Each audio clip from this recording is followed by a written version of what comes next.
studying spiritual ecology, not spiritual ecology, there's no CH in there. The first question to contemplate is, are we spiritualizing ecology or ecologizing spirituality? Both approaches are possible. Since there's not yet a field called ecological spirituality, both of these possibilities can be subsumed for now under the one title, spiritual ecology. There are many branches of ecology: landscape ecology, human ecology, deep ecology, transpersonal ecology, etc. What is it then that makes spiritual ecology distinct? Well, it will be the ability to sense, detect, and or experience spiritual phenomena within ecological structures. Ecological structures come in many diverse forms, yet what they all have in common is that they organically organize the sacred impulse of life. Life itself, therefore, is at the center of any spiritual ecology. And at this stage of evolution, we might as well limit our inquiry to Earth life. Earth life, one word. Earth life has been pulsing for some 4 billion years, and as it self-organizes into distinct ecological structures, each structure being an expression of a specific bio-geoclimatic regime, dynamism of this Earth life infuses itself into these ecologies. It is the vibrating, pulsating, animating life force of Earth life that produces the spiritual phenomena within the ecologies. In the same way that diverse bio-geoclimatic regimes will correspond with distinct human cultures, so will diverse ecosystems correspond with distinct spiritual ecologies. It is at the ecological scale of the ecosystem that characteristic spiritual ecologies manifest themselves. Thus, it is the unique relations produced by specific flora and fauna communities living out their lives, growing together, and evolving in close association with one another that generates the ultra-high energy vibrations that result in observable spiritual phenomena.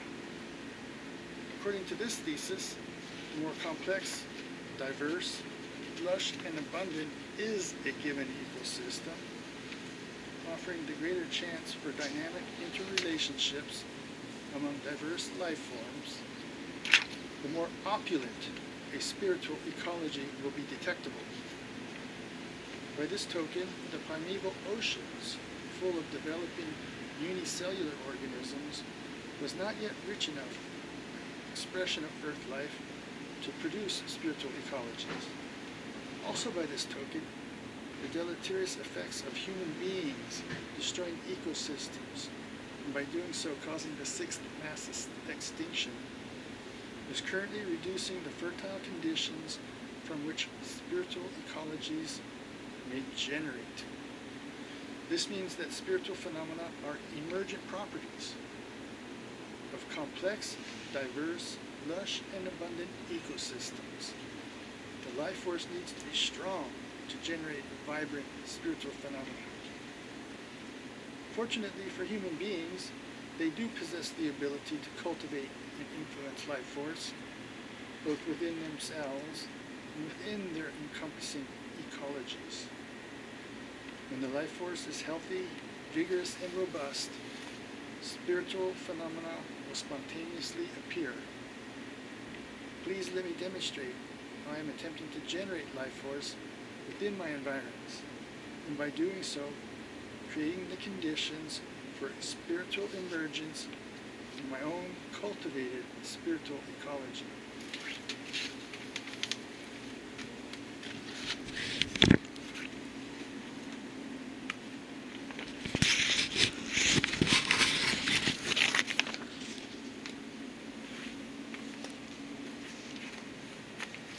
First, note the tree, whose branches outline the sky.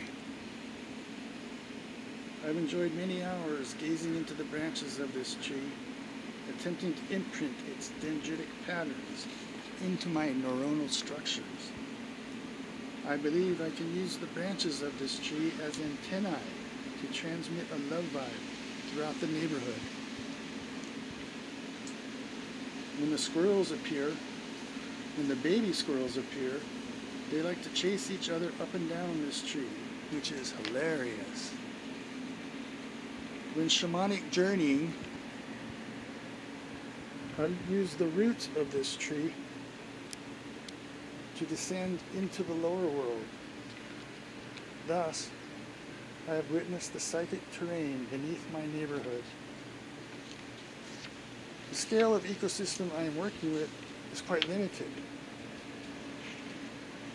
A narrow backyard in an apartment complex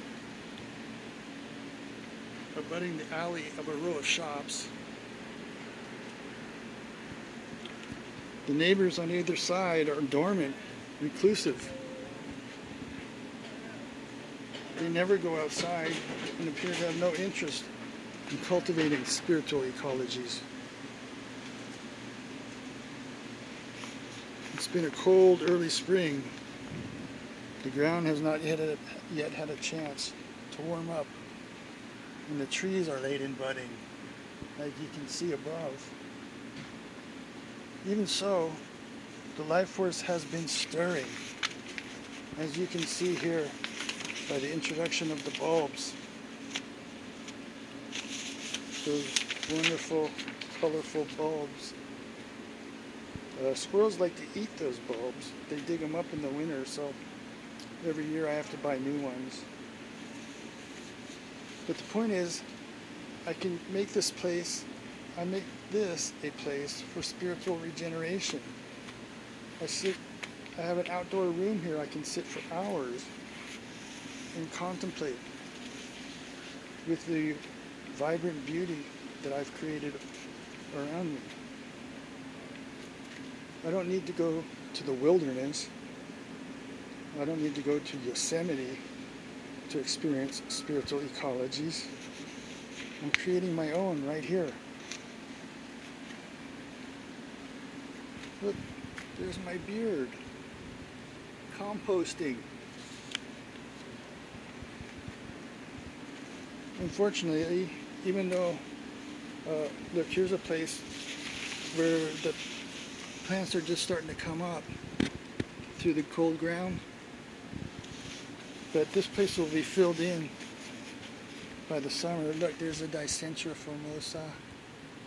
There's a little fern just coming up. Here's another little fern. I forget what the name of this little plant is.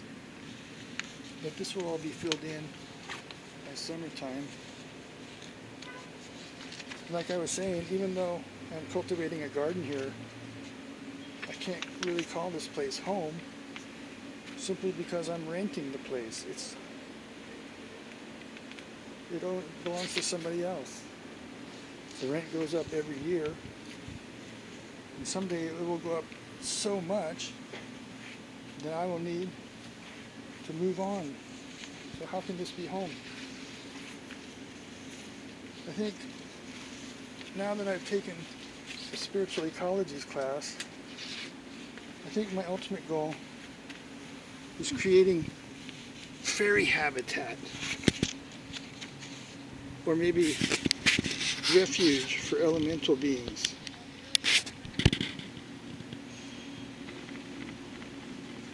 Really, it all begins with the soil, you know.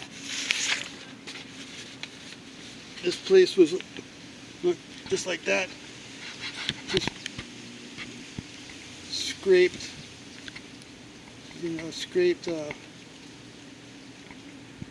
dirt, kind of rough and rugged, but each year I've been top dressing and building the soil here.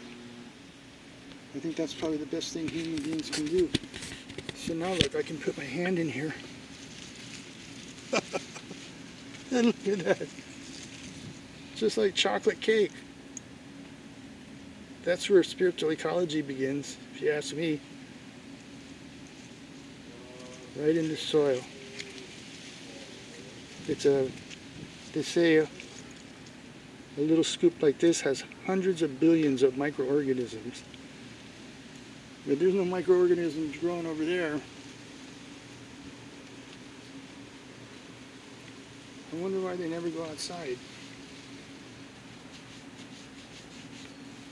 Look, there's a little hosta coming up out of the ground.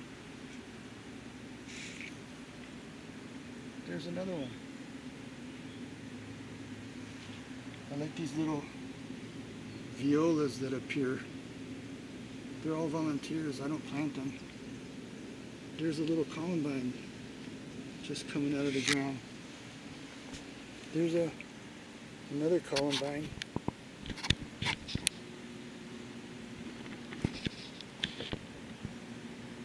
There'll be beautiful bellflowers here pretty soon. Here's a European ginger.